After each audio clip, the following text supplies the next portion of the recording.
Jerome Hayes stood still in the Detroit subway station as the train's screeching whistle sliced through the air.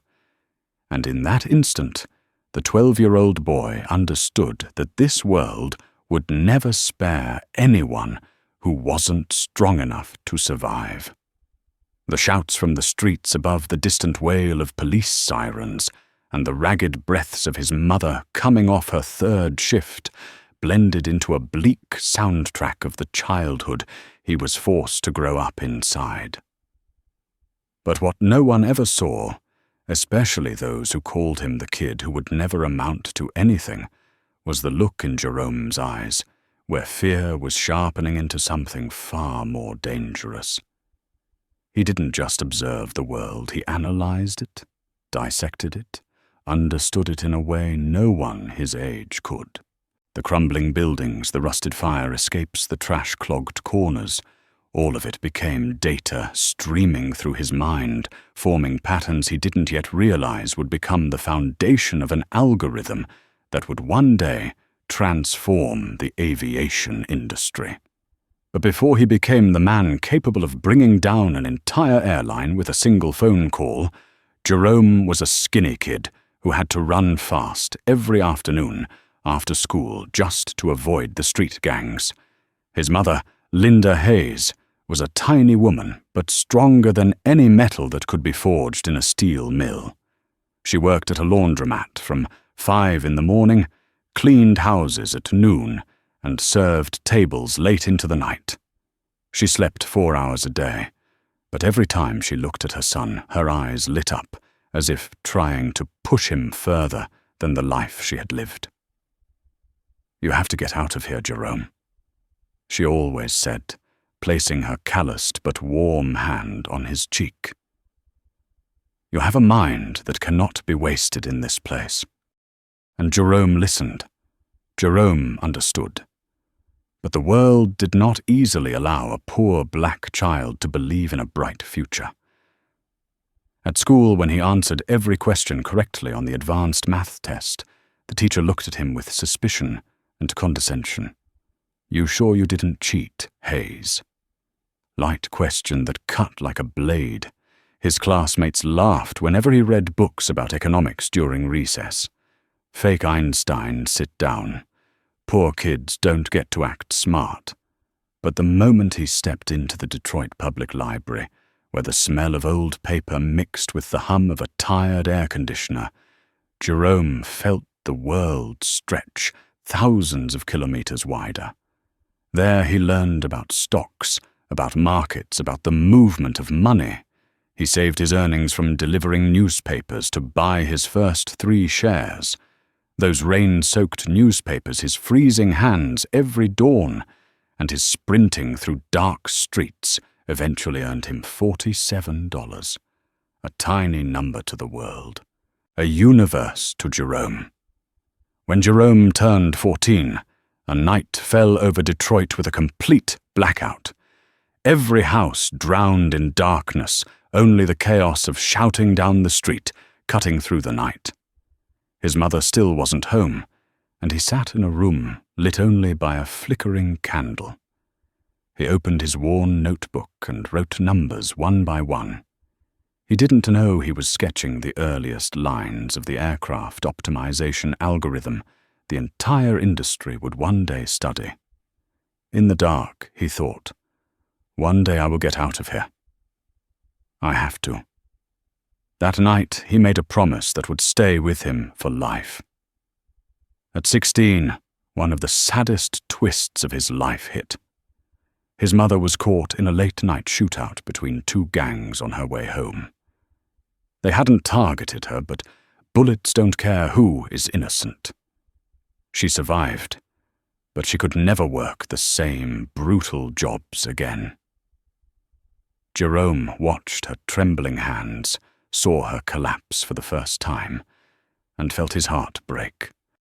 But in that pain, he discovered a kind of strength. No one could see the strength to turn suffering into fuel. That same year, Jerome received a full scholarship to an elite boarding school in Massachusetts. When he boarded the bus leaving Detroit, Neighbors stared with uncertain eyes, some sympathetic, some doubtful, some jealous. But Jerome felt only one thing: this was the first time he was stepping out of the life that had been assigned to him.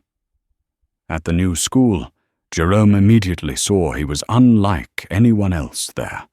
Perfect uniforms, polished shoes, kids talking about European vacations and weekend golf trips. Jerome had an old backpack, worn-down shoes, and the awareness that he had to be twice as good just to be seen as equal.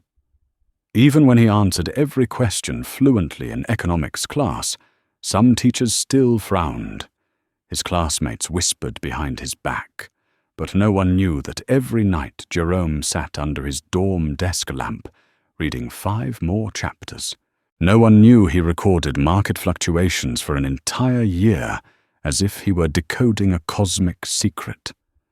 No one knew the boy they dismissed was becoming a true prodigy. One winter evening, after earning an A+ on an essay, Jerome overheard 2 classmates whispering behind the room. He probably didn't even write it. People like him are just lucky to be here. The words tightened Jerome's chest, but they no longer pierced him. He had grown used to being doubted. He looked out the window at snowflakes falling under the bright campus lights, and then he smiled. If they thought he couldn't do it, they were about to prove themselves wrong. What they didn't know was that the kid from Detroit didn't just want to rise. He wanted to change the game. And he would. Not for anyone else, but for himself, and for the mother who always believed he could reach the sky. Jerome Hayes, once dismissed because of poverty, skin color, and origin, was preparing for a life none of them could imagine. A life where he would not only escape Detroit, he would rise to become the man who could make an entire airline pay within 5 minutes. But they didn't know that. Not yet. And that was their greatest mistake. Jerome Hayes walked through the gates of Andover boarding school, like someone stepping into a world that did not belong to him, and every sense in his body knew it instantly. The winter wind slashed against his skin like sharp knives, but the cold he felt did not come from the weather. It came from the eyes. Curious eyes, judgmental eyes, surprised eyes, cautious eyes. Eyes that said, "How did you get in here?" Andover was beautiful, like a classical painting. Red brick walls dusted with white snowstone pathways, a 2-story library with heavy wooden doors.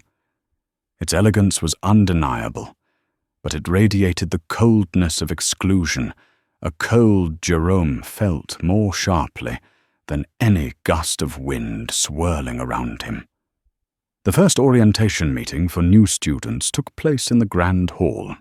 Voices layered over each other, laughter conversations, and the rustling of expensive jackets blended into a rhythm that felt like another world. Jerome sat in the middle row, quietly observing. The kids around him talked about vacations in Vermont, a gala from the previous weekend, or summer internships already arranged by their families. Jerome thought of his mother back home, her leg still aching from last year's shooting, but who still forced herself up that morning to prepare his old scarf. At first, Jerome believed that if he worked hard enough, wealth or status or background wouldn't matter. But less than 1 week into school, he understood that effort was only the first step in a long war. In advanced math class, when Jerome solved the hardest problem on the board in exactly 4 minutes, Mr. Wallace frowned, not out of admiration. "You sure you didn't look at the answer key, Hayes?" He asked, his voice calm, but his eyes full of suspicion. Soft laughter bubbled up from the row behind him. Jerome said nothing, not because he didn't know how to respond, but because at that moment he realized something for the first time. Sometimes being excellent didn't earn people's respect. It made them doubt him even more. The price of exceeding their expectations was resistance. But that was only the beginning. What truly taught Jerome that life was far from fair came during a study group meeting. In the dorm room, two boys, Connor and Blake, whispered, thinking Jerome couldn't hear. "He only got accepted because the school needs to fill the quota," Blake said. "Yeah, with a file like that, no way he'd get in." "If I were him, I'd feel embarrassed," Connor added. Jerome stood outside his hand, resting on the freezing doorknob. Those words didn't surprise him, but they carved themselves deeper. A reminder that no matter how smart he was, no matter how hard he worked in their eyes, he would always start from a lower place. And in that moment, something inside Jerome, a wire stretched tight for years, didn't snap but turned into steel. He walked into the room as if he had heard nothing but his eyes, cold, steady, fully aware, silenced them instantly. That night, Jerome sat in Andover's library, warm yellow light falling on pages of macroeconomics and risk analysis. Most students had already gone back to their dorms. Only a few remained, typing softly on their laptops. Jerome set his book down and looked through the thick glass, fogged by cold air outside. Snow fell in quiet, pure white sheets. "No one believes I belong here," he whispered to himself. "So I'll make sure they cannot deny it." A thought flashed in his mind, a thought the aviation world would one day recognize, without ever knowing where it began. If the world doesn't open its doors, then I'll build a new world. But isolation wasn't the only thing Jerome faced. In the second month, the school hosted a special seminar. Jerome was assigned to present a market valuation model, a report he had spent 3 full weeks preparing. When he stepped onto the stage, soft laughter rippled through the audience. "Let's see how many words he can pronounce," someone whispered. Jerome froze for a second, then began. His voice didn't shake. His data was precise, his arguments sharp, his charts flawless. And when he spoke the final sentence, the room fell silent. Not applause, not outrage, just stunned quiet. No one had expected that level of brilliance, that quiet, that shock became the moment Jerome realized he had just won a small battle. But the real war was still ahead. In the spring, Jerome received monumental news. He was invited to interview for a prestigious scholarship from a major private foundation in Boston, a scholarship that could lead him straight to Harvard. As he left for the interview, the career counselor offered a hesitant, half-sympathetic comment. "Jerome, this is a good opportunity, but don't set your expectations too high. Scholarships like this usually go to families with stronger backgrounds." Jerome nodded politely, but inside his answer was different. "That is exactly why I must win it." 3 weeks later, when Jerome opened the email and the word "congratulations" appeared, he sat completely still. He didn't scream. He didn't cry. He simply fell silent. A silence where the entire universe seemed to fold itself into a single moment. And he knew this wasn't just an opportunity. It was the ticket that would carry him out of the box others had placed him in. A ticket that opened the path to Harvard, to founding Skylink Air, to the day he would push Pacific Air into crisis. But in that moment, Jerome thought of only one thing: how proud his mother would be. He couldn't know that one day when he stepped into first class and was ordered back to economy, the people who looked down on him would soon learn they had picked the wrong man. And the price they would pay would not be cheap. The train rushed through Boston at sunset, painting the sky in a blaze of orange and red, and inside that quiet cabin, an older Jerome Hayes leaned back in his seat, his eyes still and deep like a lake before a storm. The 18-year-old young man, once the boy dismissed in Detroit and doubted in Andover, was now holding an acceptance letter from Harvard, stamped with a crimson seal, a confirmation that he had stepped into a sky he once only dared to admire from afar. Harvard was vast, beautiful, and strange. Its old buildings felt like they carried the breath of an entire century, every stairway and every brick telling stories of the people who had once changed America. But in that same space, Jerome understood that he was once again starting from the lowest position in other people's minds. On the first day as he walked into macroeconomics, several students' expressions shifted from curiosity to judgment, then settled into something unimpressed.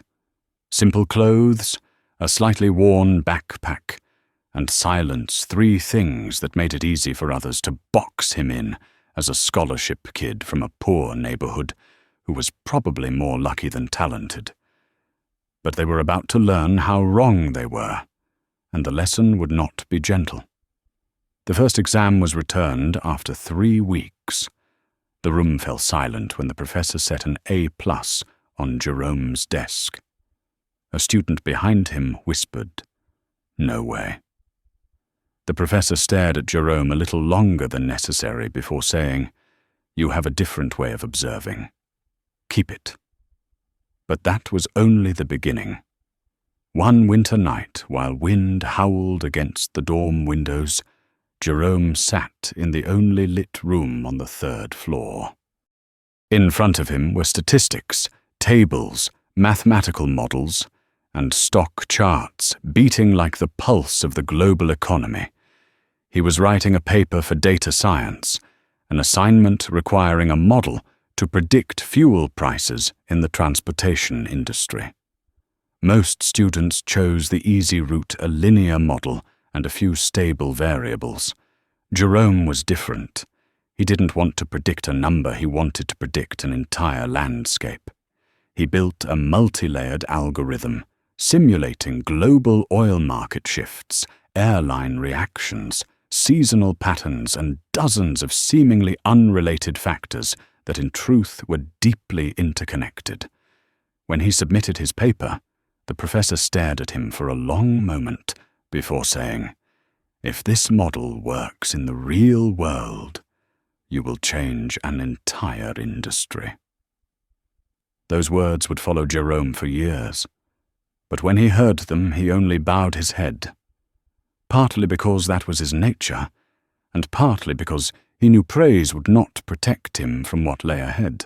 Despite his talent, Harvard was far from a paradise. There was no shortage of people who wanted to remind Jerome that no matter how gifted he was, he would always be an outsider in their world. One evening during a group discussion on business strategy, Jerome suggested expanding operations through optimized flight routing. Evan, a student from a wealthy Connecticut family, laughed. "You mean cutting costs with some random algorithm you made up?"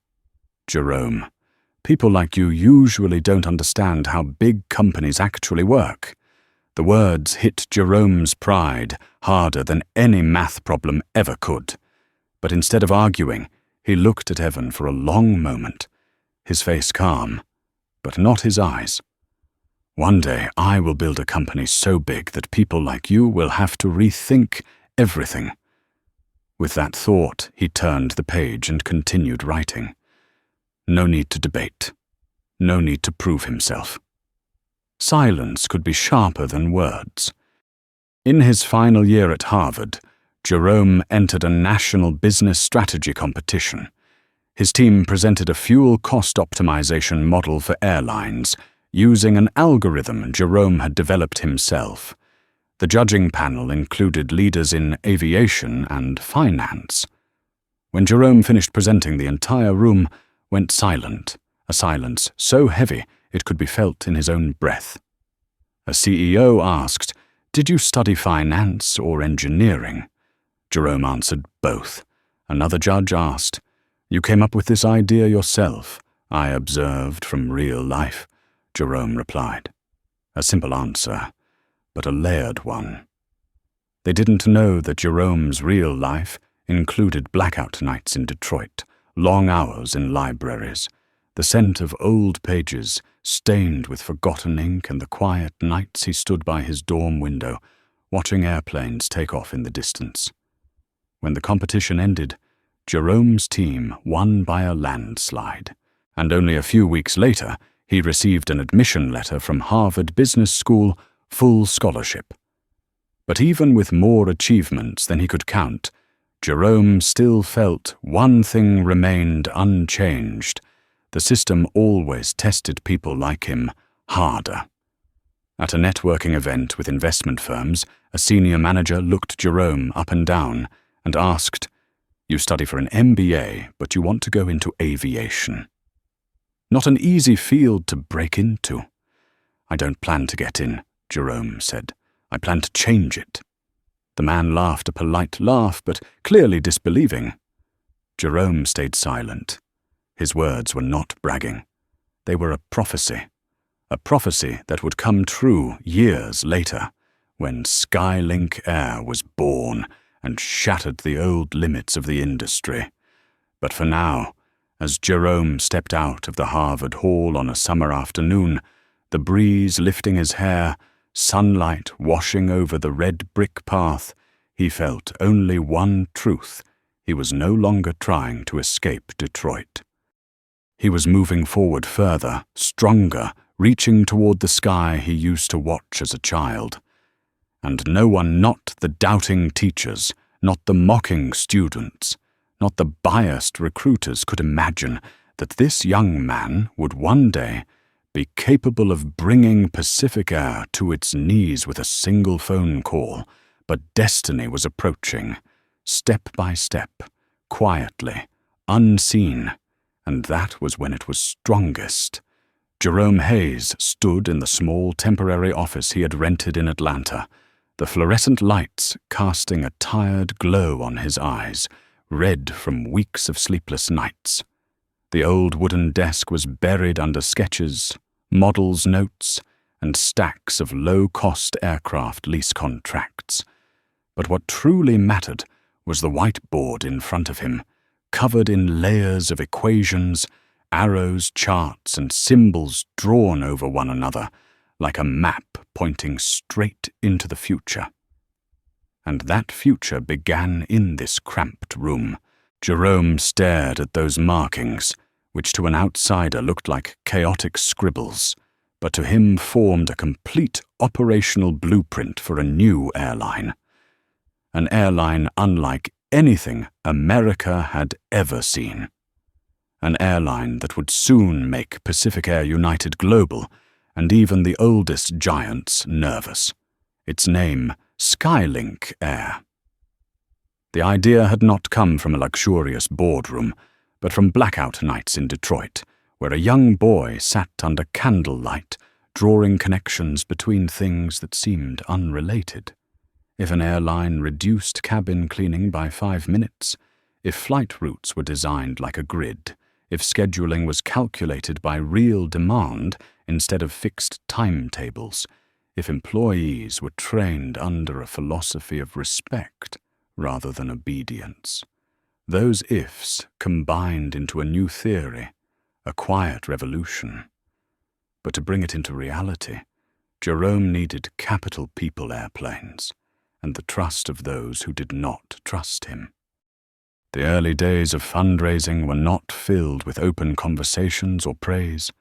They were filled with skeptical eyes, reluctant handshakes, and polite but empty phrases. Great idea, but too risky. You are too young, not enough experience. Aviation is not an industry for people without a strong background.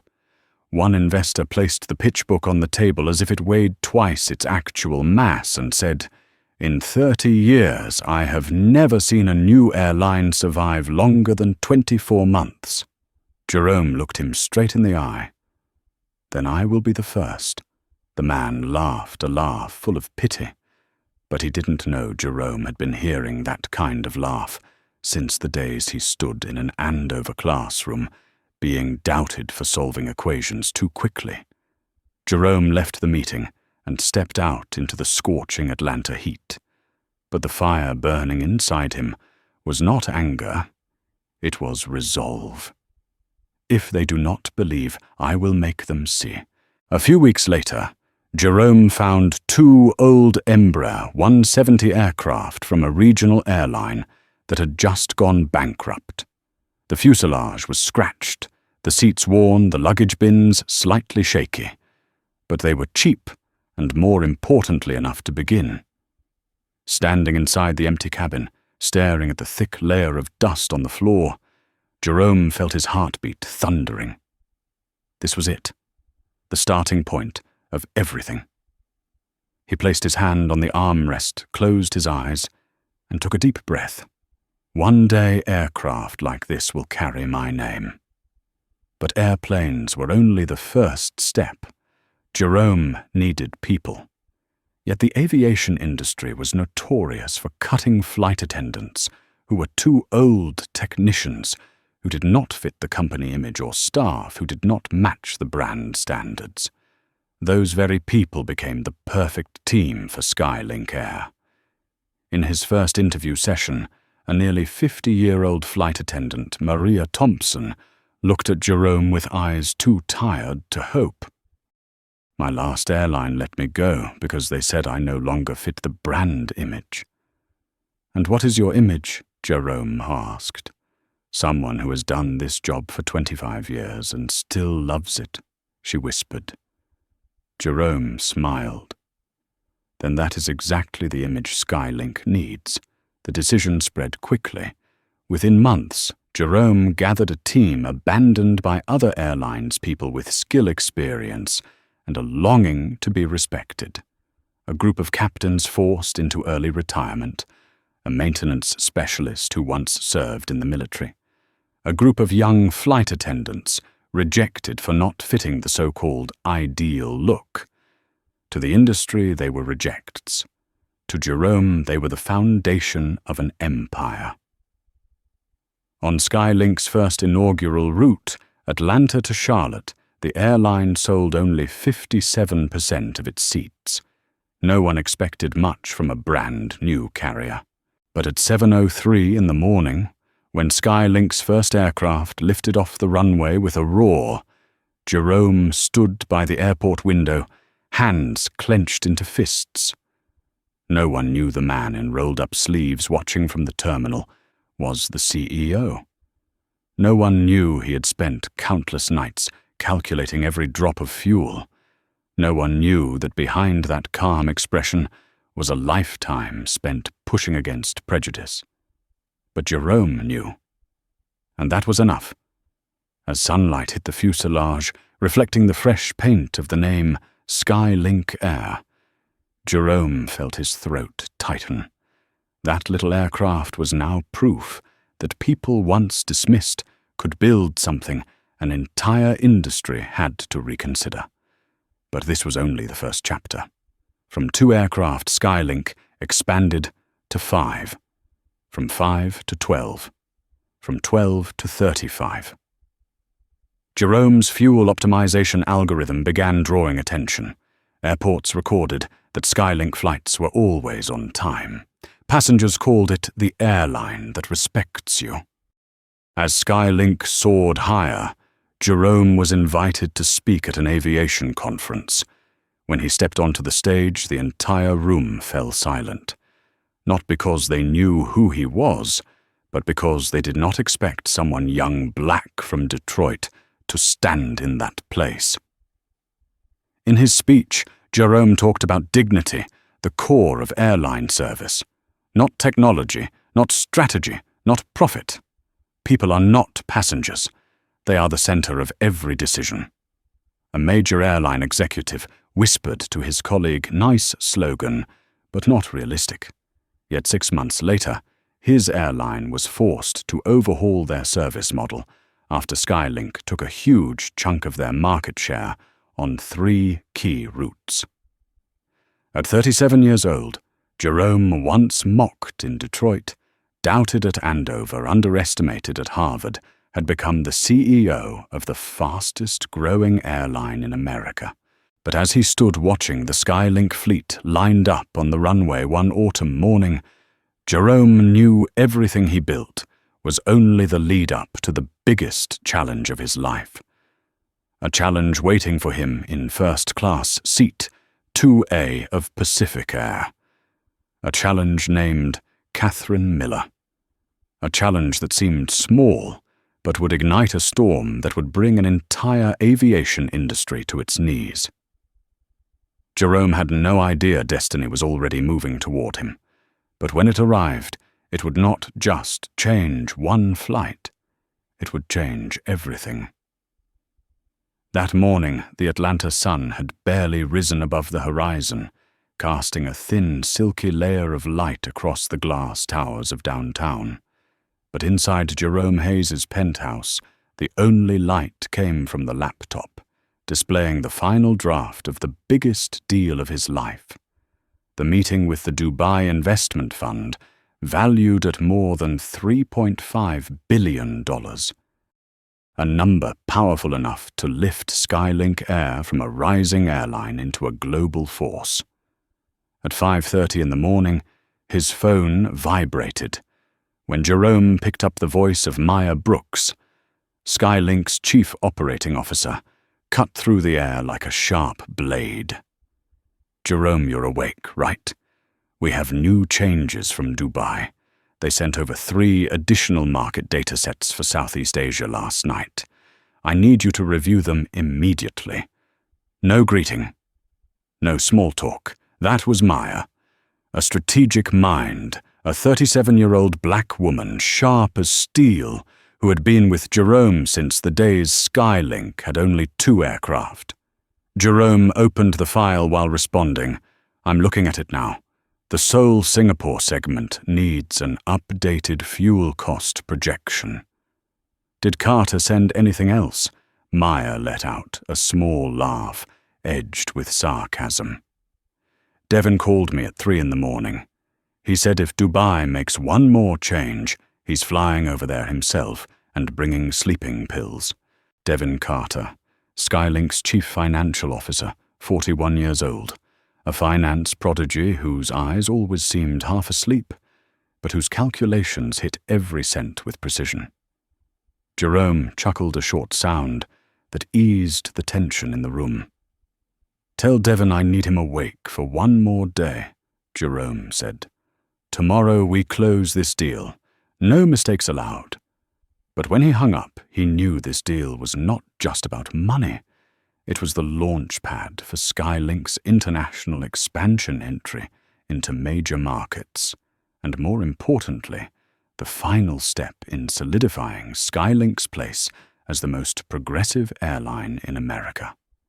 And as with every important moment of his life, this would not come easy.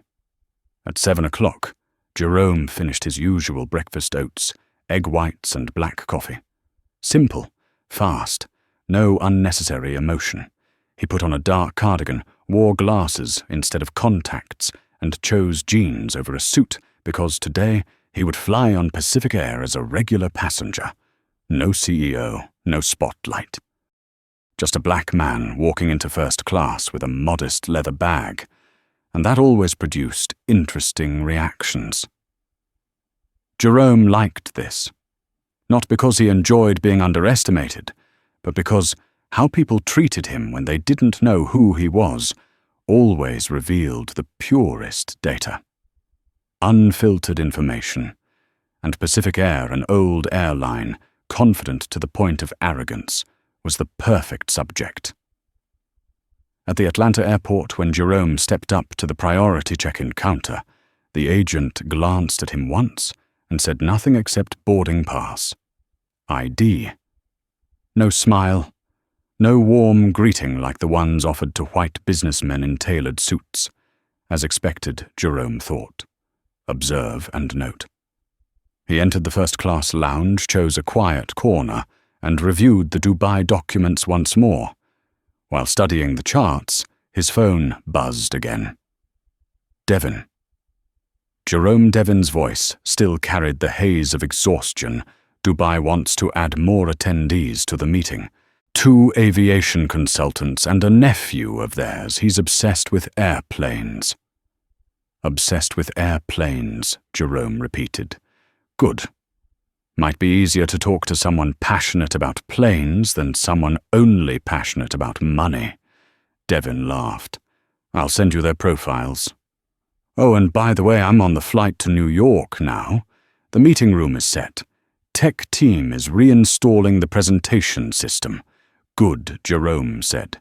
We cannot afford any sloppy details. But as he hung up, a ripple of unease passed through him. A deal this large meant that even the smallest disruption could ruin everything, and Jerome Hayes always sensed trouble before it arrived. When the boarding announcement chime rang, Jerome gathered his documents, slung his bag, and headed toward the gate. Pacific Air Flight 761 to New York. First class. Seat 2A.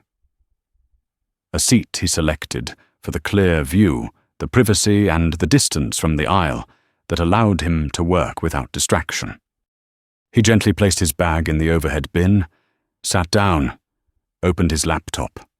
Then his phone buzzed. A message from Maya Jerome Dubai sent the final revision. Call before takeoff. He stood, stepped off the aircraft onto the jet bridge to get better reception, and took the call. The conversation lasted longer than expected.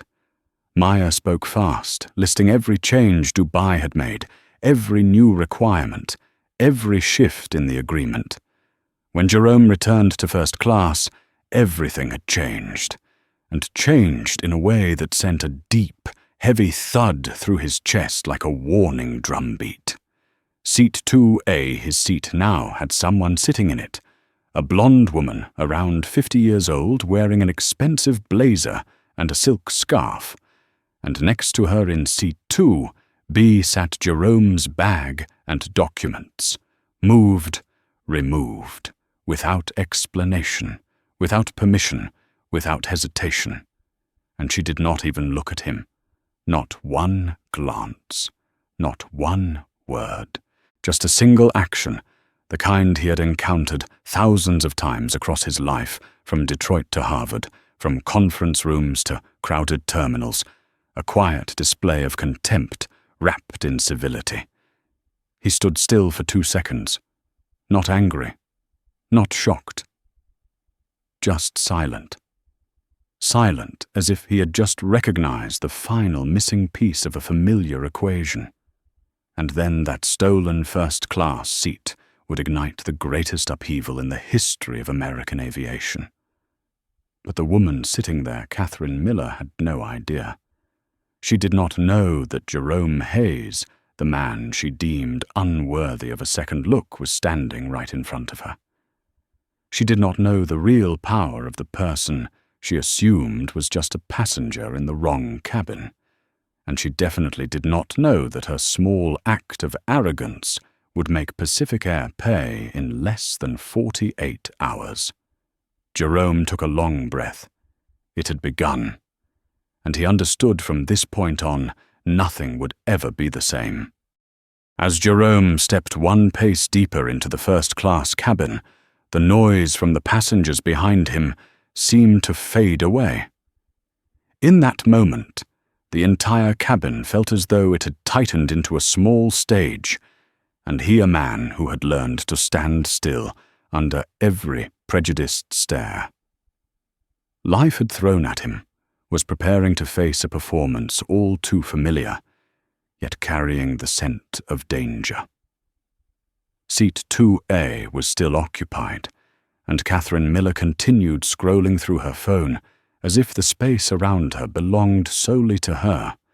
When Jerome spoke, his voice was low, calm, but clear enough for everyone nearby to hear. "Excuse me. I believe you are sitting in my seat." Catherine looked up for half a second, her expression a blend of annoyance, confusion, and evaluation, Her eyes slid across the dark jeans, the simple cardigan, the unbranded leather bag. Then her gaze narrowed as if she had reached her conclusion. Not important. Not equal. She replied, her voice flat and cold. No, this is my seat. Jerome kept his tone polite. My ticket is for 2A, and these are my belongings. He pointed at the stack of papers that had been pushed to seat 2B. A moment of silence followed, but it did not belong to Catherine. It belonged to the watching passengers, the ones just beginning to pay attention. Catherine did not waver. She placed a hand on her chest and inhaled dramatically, as if Jerome had committed some profound offense. I have a fear of sitting near the aisle. I always take the window. Pacific Air always prioritizes me. One sentence filled with entitlement and arrogance. Jerome glanced at the ticket sitting beside her. 2B aisle. Clear. Undeniable. I understand, Jerome said softly, but this is still my seat. Catherine gave a thin smile, the kind worn by people accustomed to giving orders. You can sit over there. It's not going to ruin your life. That phrase, it's not going to ruin your life, passed through Jerome's ears like an old blade, familiar but still capable of cutting. It's not going to ruin your life. He had heard variations of that sentence from teachers, wealthy classmates, biased recruiters from people who looked at him and believed his worth was defined by money, a suit, or his skin. He did not react. He did not show emotion. His silence sharpened the air around him. Is there a problem here? A flight attendant's voice called out. Her badge read, Amber Sullivan. Her eyes went straight to Catherine, following a path carved by habit and bias, the path of prioritization. Mrs. Miller, is everything all right? Amber asked, as though Jerome was nothing more than background sound. Catherine immediately shifted into a tone of victimhood. I just need the window seat.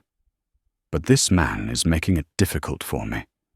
Amber turned to Jerome with a look that held suspicion. So may I see your ticket? Jerome handed it over. Amber glanced at it and froze for a split second. You are assigned to 2A, but instead of asking Catherine to return the seat, Amber lowered her voice. Would you mind sitting in 2B for now, because of Mrs. Miller's health condition? Jerome asked, health condition. Catherine frowned. I have medical documentation, but she did not show it. Amber faced Jerome again, her tone softening into gentle coercion. Please understand. A passenger behind them, an older man, frowned at the scene. A black woman in row 4 gave Jerome a knowing look, the look of someone who had lived this pattern too many times. Jerome knew he was standing at a crossroads. Argue, and he would become the disruptive passenger. Yield, and he would be dismissed even further. Both were traps. But what Catherine and Amber did not know was that Jerome was no longer the Harvard student he had been 20 years earlier. He was the CEO of Skylink Air, a man who had the power to cost Pacific Air billions. But they didn't know, and that ignorance was what made Jerome unnervingly calm. All right, he said. I will sit in 2B. Both Catherine and Amber exhaled in relief, as if they had won a small battle, a battle whose true danger they did not understand. As Jerome lowered himself into seat 2B, Catherine leaned toward the passenger in front of her and said loudly enough for the cabin to hear, People like that should know their place. Why would he need a window seat anyway? A small laugh echoed from the business cabin behind them. Amber pretended not to hear, but Jerome heard, and for the first time in months, he felt a heat rising up his neck. Not anger. Activation.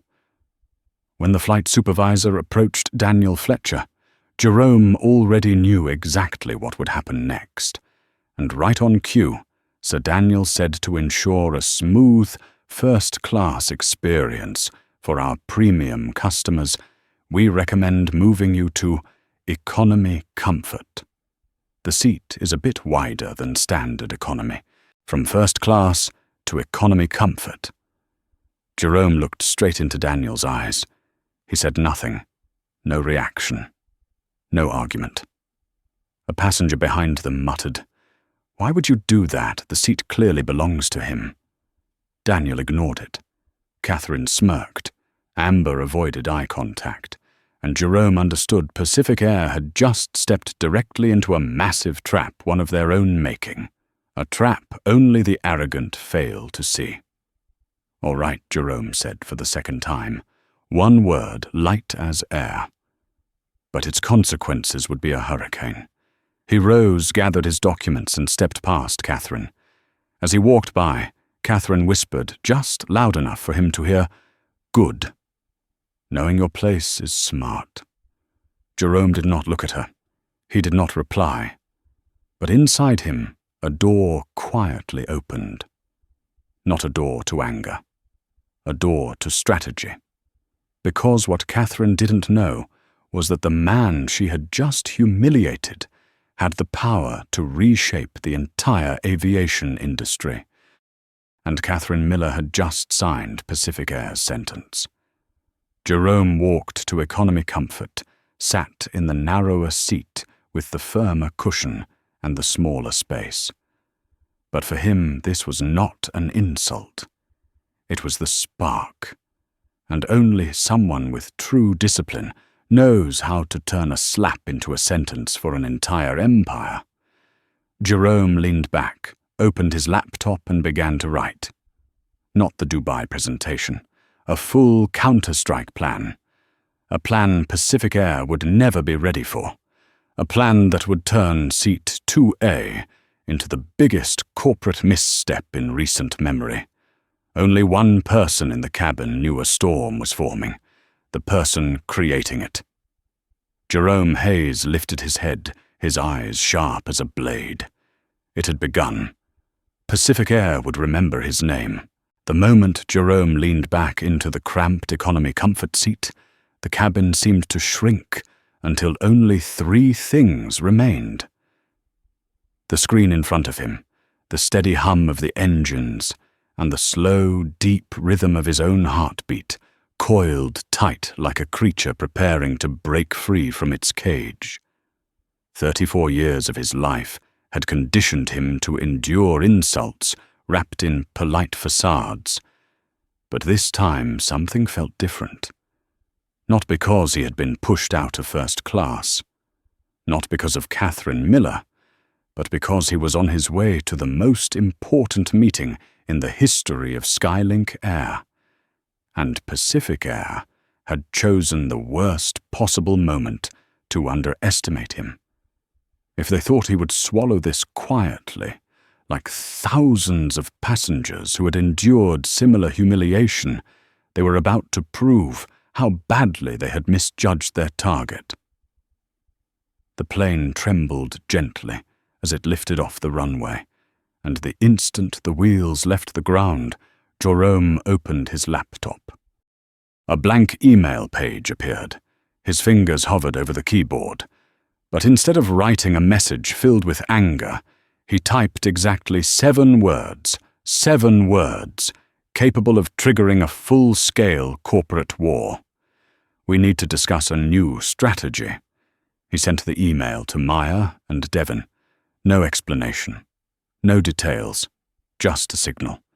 A signal that the 2 people who had been by his side for 10 years understood perfectly Jerome was not angry. Jerome was calculating. Maya replied in exactly 3 minutes. "What happened? Call me the moment you land." Devon replied in 1 minute. "Another incident on a flight." Jerome said nothing. He never let emotion steer him. But his hand tightened around the armrest. Because he knew the most dangerous enemy is never the one who shouts, but the one who thinks silently. When the plane reached cruising altitude, the flight attendants began serving drinks. In theory, if a first-class passenger was demoted to economy comfort, they would still receive first-class refreshments as a gesture of appeasement. But when Amber walked past Jerome's row with a tray of drinks in hand, she moved right past him as if he were invisible. Not a question, not a glance, not even the minimum acknowledgement. The passenger beside Jerome frowned and whispered, "That's the first-class attendant, right? Shouldn't you?" Jerome smiled faintly. "It's fine." But it was not fine. It was a note, a small but important piece of data, another tile in a growing mosaic he had been assembling ever since Catherine shoved his belongings to seat 2B. Nearly 1 hour passed, but Jerome did not review the Dubai documents as planned. He was stuck on a single thought, a thought that began the moment Catherine opened her mouth. "Pacific Air always prioritizes me." That statement was not entirely true, or at least not true in the simple customer service sense. But if it had another meaning, a meaning tied to influence money or corporate alliances, Jerome opened his browser. The network was weak but enough to search. He typed Catherine Miller, Pacific Air. Results appeared in 0.6 seconds, and the answer made Jerome lean forward slightly, like he had just seen a missing puzzle piece snap into place. Catherine Miller, Sr., Vice President of Client Relations, Meridian Holdings. Meridian Holdings, one of the largest investment groups in the country. And more importantly, Meridian had just entered a strategic partnership with United Global Airways, the airline, competing for the same Dubai deal Skylink was pursuing. Jerome's breathing grew heavier. A thin layer of clarity settled over his vision. Not exhaustion, calculation. When he pieced it together, Catherine worked for Meridian. Meridian was supporting United Global Skylink's direct competitor. Jerome was flying to New York for the Dubai meeting, and Catherine just happened to be in the same first-class cabin. There is no such thing as coincidence when big money is involved. Maybe she did not recognize him at first. But once Amber referred to him as this man, once Catherine saw his face clearly, once she realized who he was, she escalated immediately, pressuring the flight attendant, fabricating a medical issue, suggesting a seat downgrade, even demanding his ticket be rechecked. Not because of the seat, not because of the window, but because of a much larger objective delay, rattle him, disrupt his preparation, or worst of all, get him labeled as a disruptive passenger and removed from the flight entirely. It was a classic financial warfare tactic: waste your opponent's time. But Catherine made one fatal mistake. Jerome was not the kind of man who fell to petty tricks. He opened a new email draft and typed the subject line, Phase 1, Rapid Disruption Plan. The body listed 18 actions Skylink could execute within 48 hours to attack Pacific Air's market without violating a single regulation. Some of them included increasing flight frequency on Pacific's monopolized routes, purchasing airport slots, pending renewal freezing code share, partnerships launching a sudden low-fare blitz, boosting the PR team to track media trends, actions that every airline CIO feared if they came from a competitor. Jerome looked at the draft, not with satisfaction, but with clarity. He knew exactly what he was doing, and exactly whom he was about to hit. As the plane prepared to descend, a message from Maya popped up on his screen. "Jerome, are you okay? I have a bad feeling something happened." Jerome glanced toward the front of the cabin where Catherine adjusted her hair, her lips curling into a small, victorious smile. The smile of someone who believed she had handled an unimportant nuisance. But she didn't know. None of them knew that the man they had dismissed was someone capable of shaking Pacific Air's stock price with a single well-timed remark. Jerome replied to Maya with one sentence: "Prepare for an emergency meeting the moment I reach the New York office. Activate Plan B." Maya responded seconds later. Which Plan B? Jerome looked at Catherine one last time, his eyes cold, sharp, precise.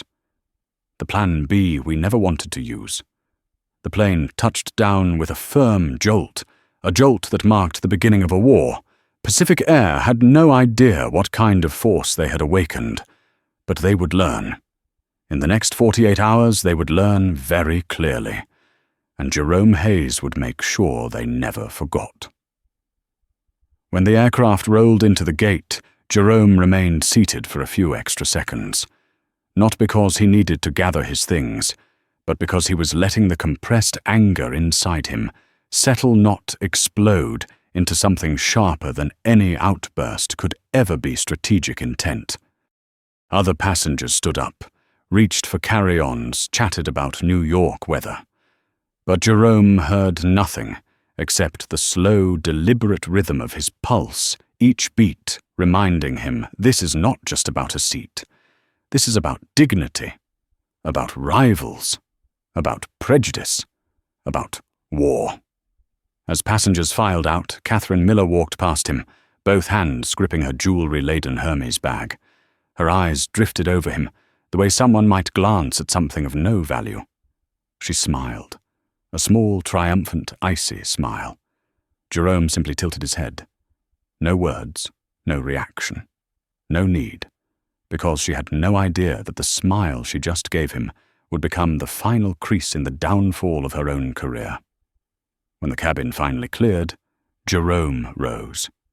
He adjusted his collar, fixed the strap of his watch, and walked forward. A man in a Pacific Air uniform waited near the cockpit door, Daniel Fletcher, the flight supervisor. Daniel's face tightened into a forced, uneasy smile the moment he saw Jerome clinging to politeness as if it were his last lifeline. "Mr. Hayes, I hope your new seat was more comfortable." The sentence landed like a misplaced punch. Very misplaced. Jerome looked directly into Daniel's eyes. Slow, clear, not angry. Just cold. "We need to talk." Daniel flinched at the tone. A tone not loud, not harsh, but carrying weight that made him unconsciously stand up straighter. "Of course, do you want me to process a refund voucher?" Jerome reached into his wallet. He pulled out a matte black card, nothing printed on it, except 3 thin silver words. Jerome Hayes, Chief Executive Officer, Skylink Air. Daniel stared at the card. His face drained from pink to white in half a second. His lips moved, but no sound came out. I believe Jerome said quietly, "You now understand the magnitude of today's mistake." A flight attendant walked by, heard the words, "Chief Executive Officer Skylink," and her eyes widened as if she had seen a ghost. Every sentence spoken in that cabin, "People like you, this seat doesn't suit you."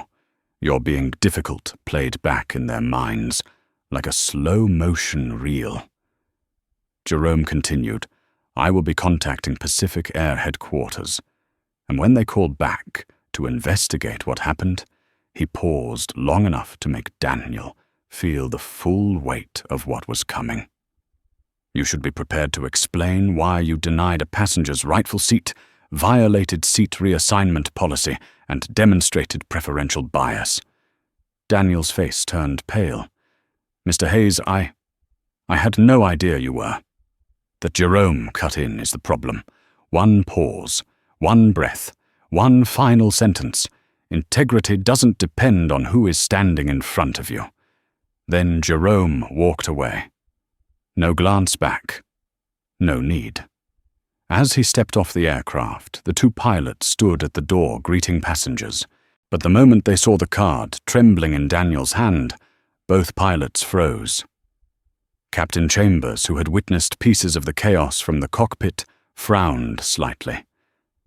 "Mr. Hayes, we sincerely apologize for any inconvenience." "You did not create it," Jerome replied, "but your headquarters will have to answer for it." The captain swallowed. "I will document everything in the flight report." "Good," Jerome said. And he walked out. A few passengers waiting on the jet bridge recognized his face, not because of fame, but because they had witnessed the composure he held in a situation where most people would have erupted. A middle-aged white man nodded at him. "You handled that with incredible poise." A woman murmured, "The way they treated you was awful. No one deserves that." Jerome answered only with a small smile, a smile that did not reach his eyes, because in his mind a massive gear had just begun to turn. As soon as Jerome entered the terminal, his phone vibrated non-stop. 5 missed calls from Maya, 3 from Devon, messages from the internal public relations team, and an unknown number, but the area code belonged to Pacific Air headquarters. He did not answer any of them. Instead, he sent one text to the internal group with Maya and Devon at the office in 50 minutes. "Prepare the strategy room." "Emergency," Maya replied instantly. "What happened?" "Devon, are we activating Plan C or Plan D?" Jerome stared at the blinking cursor, then typed Plan H. Maya immediately tried calling. Jerome did not answer. Plan H. In the 10 years of Skylink's existence, Plan H had appeared only once on paper. It had never been used, never been spoken aloud. The H stood for Hayes Offensive, a plan designed not for defense, but for a full-scale corporate strike when a competitor displayed systemic disrespect. And today, Pacific Air had activated it. When Jerome entered the car of his private driver, he slid into the back seat and fastened his belt. "To Midtown office as usual, sir?" the driver asked. Jerome looked out toward the distant runway where the Pacific Air aircraft was being towed away. "Yes, and as fast as possible." The car sped forward. His phone rang again, an unfamiliar number. He looked. Only one line appeared on the screen. P. Reynolds Pacific Air, the National Director of Customer Service, calling. Not waiting, not hesitating, not questioning who was on the other end. Jerome knew the longer he made Pacific Air wait, the more nervous they would become, and the more nervous they were, the more mistakes they would make. He let the phone ring. 1 second, 2 seconds, 3 seconds. Then he pressed decline. They will call back. He checked the time. 2 hours until the Dubai meeting. 1 hour to stabilize his team. And in the next 48 hours, he would make Pacific Air feel the cost of arrogance. But above all, he would make one truth unmistakably clear. No person, no airline, no system has the right to strip anyone of their dignity. They had forgotten that. But Jerome Hayes would remind them in a way they would never expect. The New York sky opened in front of him. The war began. Slowly, quietly. But when it ignited, it would burn through an entire empire. Pacific Air had chosen the wrong man to provoke, and now they would learn the greatest lesson in aviation history. They would learn it from a passenger pushed into economy, but the wrong passenger. At the wrong time. Completely wrong. Jerome closed his eyes. Let's begin. The black Skylink sedan screeched to a stop in front of the glass tower, its tires grinding against the concrete with a sharp sound that felt like a warning of something about to break. The door swung open, and Jerome Hayes stepped out, his face calm to the point of coldness, but his eyes carrying a storm, compressed beneath a still surface. No one in the lobby knew that only 45 minutes earlier This man had been humiliated on a rival airline's flight. No one knew he had been pushed out of first class. No one knew he had been treated as someone unworthy of the seat he had paid for. But they were about to know. Very soon. Because what Pacific Air had touched was not his pride, but his dignity, and dignity was something Jerome would protect at any cost. He strode toward the elevator, each step pushing his resolve higher. The Skylink building glowed bright, and employees passing by bowed their heads with the familiar respect. But today, Jerome saw no one. No stray thoughts, no distractions, only purpose. When the elevator doors opened on the 43rd floor, the level reserved for high-level strategy, Maya Brooks was already waiting, arms crossed, eyes sharp and worried. Devin Carter stood beside her laptop, open and filled with data windows. Both straightened the moment Jerome appeared. The tension in the room was so thick, it had a sound. "Tell us," Maya said first. Direct, fast, precise, exactly who she was. What happened? Jerome set his bag on the table, adjusted his collar, and spoke in a voice low but fully controlled. Pacific Air made a grave mistake. Devin raised an eyebrow. Grave enough for you to trigger level H. Jerome looked at them, his eyes so sharp, it felt like the whole room tightened. Not just grave, systemic, intentional, and tied to our competitors. Then he recounted everything. No exaggeration, no softening. From the moment he returned to seat 2A, to the look in Catherine's eyes, to Amber's tone, as if Jerome were the problem, to Daniel's suggestion that he move to economy comfort. All of it. But the moment that made Maya and Devin's faces change was when Jerome placed his phone on the table and said, "Catherine Miller, Vice President of Meridian Holdings." Devin shot up from his chair like a gun had gone off next to his ear. No way. Meridian. The main partner of United Global, the same competitor fighting us for the Dubai fund. Maya tightened her grip on a helmet sitting on the table, her eyes widening. "Are you saying she took part in this on purpose?" Jerome shook his head. "Not certain. But I know this: she recognized me, very quickly. And after that, every one of her actions shifted." Maya exhaled hard. "Jerome, if this is real, United Global might be playing dirty." "No," Jerome said, his voice dropping lower. "They already played dirty." Silence swallowed the room. Heavy metallic silence. Devin broke it. So the plan. Jerome turned, pressed a button on the large screen. A document appeared. Hayes Offensive, 48-hour counter-strategy draft. Maya's eyes widened. Devin let out a quiet whistle. Then, one by one, the strategic strikes appeared, each one aimed precisely at Pacific Air's weak points. One purchase every airport slot. Pacific Air has expiring today to suspend all code-share agreements. Pacific relies on 3 Adjust Skylink's routes to drain their customer flow in 3 key markets. 4 block Pacific's approach to the Dubai organization by filing a report for customer integrity violation. 5. Activate the public relations monitoring team. 6. Prepare a legal file to review the crew's violations. 7. Prepare a press briefing. If Pacific retaliates, 8. Activate Skylink Loyalty Boost to pull passengers from Pacific within 24 hours. 9. Create a quiet media wave, positioning Skylink as the most respectful airline in America. When the list ended, Maya whispered, "Jerome, this isn't a response. I know. This is a war." Jerome met her eyes, and I did not start it. Pacific Air did. Devin leaned over the table, his tone serious. "I don't oppose this, but you need to understand something. If we hit too hard, they will retaliate. It could lead to legal escalation. It could affect the Dubai deal." Jerome tilted his head.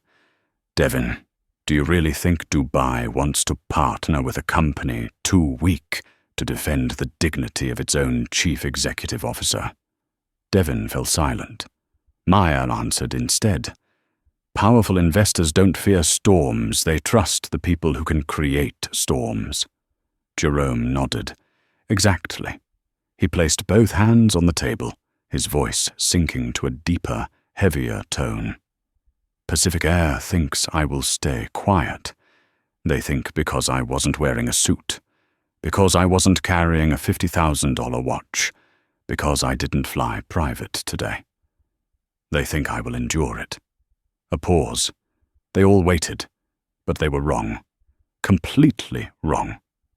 Maya stepped closer, narrowing her eyes. I need to ask you something. Not because I doubt you, but because I need to hear you say it. Jerome raised an eyebrow. Ask. Maya asked, Are you doing this out of emotion or out of principle? A blade-sharp question. But Jerome did not flinch. He stood straighter and said each word, as if placing weight onto the ground. I'm doing this for principle. His hands tightened slightly, the knuckles whitening. If I allow them to treat me this way, someone with power, how many people with no power will be treated 10 times worse, 100 times worse? Devon bowed his head, not out of fear, but out of respect. Maya held Jerome's gaze for a long moment. Then she nodded, as if sealing a decision long-forming. Then I stand with you. Devon smirked. And I'll go check the slot market. God Pacific is going to panic. They were about to leave the room when Maya paused and asked Jerome, What's the first move of the campaign? Jerome looked out the glass wall at the glowing grid of New York, a living network of power money and ambition. Then he spoke, his voice calm to the point of coldness, each word sharp as a blade. First step, make Pacific Air. Understand they picked the wrong man. No explosion, no raised voice, just a declaration. But it carried the weight of a rising storm, and that storm had only just begun. The Skylink black sedan screeched to a halt in front of the glass tower, its tires grinding against the concrete with a sharp sound that felt like a warning that something was about to break.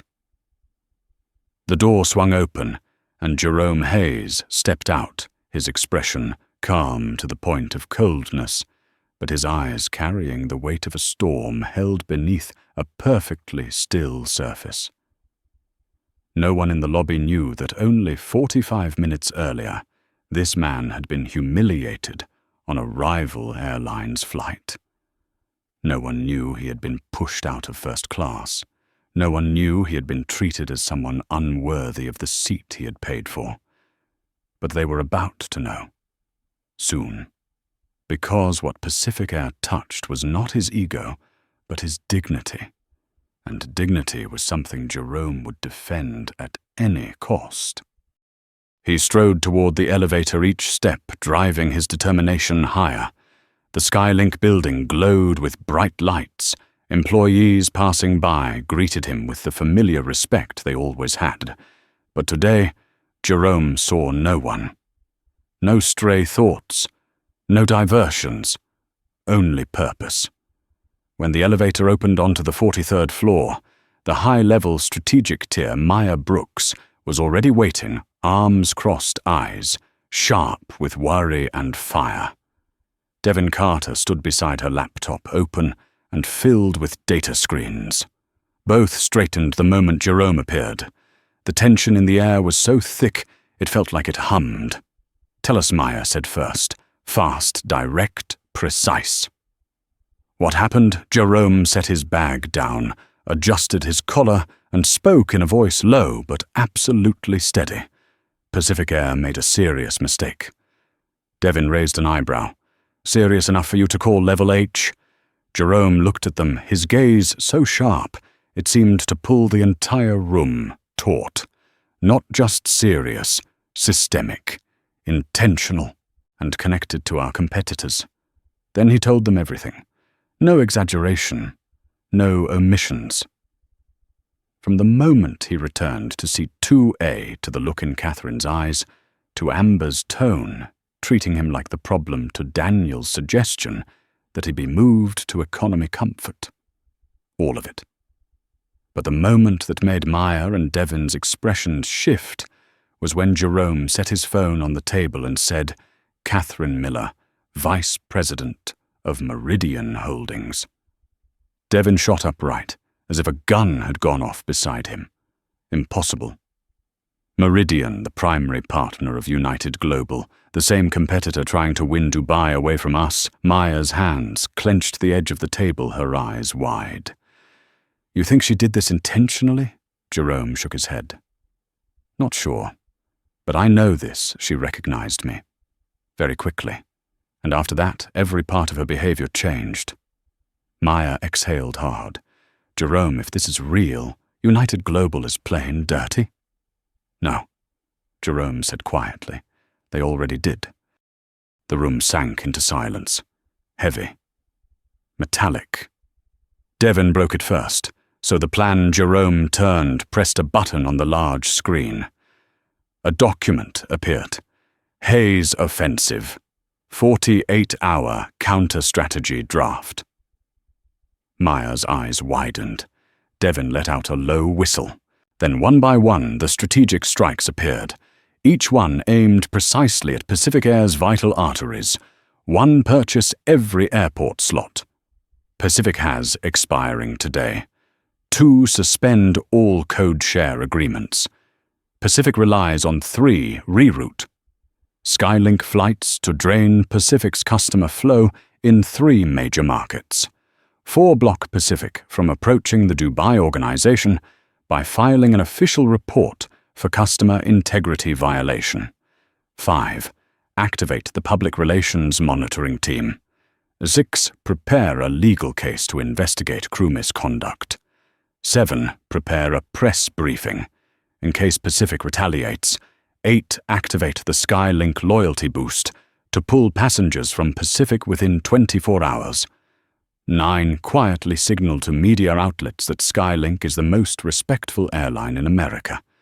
When the list ended, Maya whispered, "Jerome, this isn't a reaction. I know, this is a war." Jerome held her gaze, and I didn't start it. Pacific Air did. Devin leaned forward, voice low. "I'm not against it. But you have to understand, if we hit too hard, they'll hit back. Legal moves, smear campaigns. It could jeopardize Dubai." Jerome tilted his head. "Devin, do you really think Dubai wants to partner with a company too weak to defend the dignity of its own chief executive officer?" Devin fell silent. Maya answered instead. "Powerful investors don't fear storms. They trust the ones who know how to create storms." Jerome nodded. "Exactly." He placed both hands on the table, his voice dropping into something heavier, something decisive. "Pacific Air thinks I'll stay quiet. They think because I wasn't wearing a suit, because I wasn't wearing a $50,000 watch, because I didn't fly private today. They think I'll endure it." A pause. Everyone watched him. But they were wrong. Completely wrong. Maya stepped closer, studying him. "I need to ask this. Not because I doubt you, but because I need to hear the answer from you." Jerome raised an eyebrow. "Go ahead." Maya asked. "Are you doing this out of emotion or out of principle?" A question sharp enough to cut. But Jerome did not waver. He straightened each word, falling like a weight. "I am doing this for principle." His hand curled slightly, knuckles whitening. "If I allow them to treat me this way, someone with power, how many people without power, will be treated 10 times worse, 100 times worse?" Devin lowered his head, not from fear, but respect.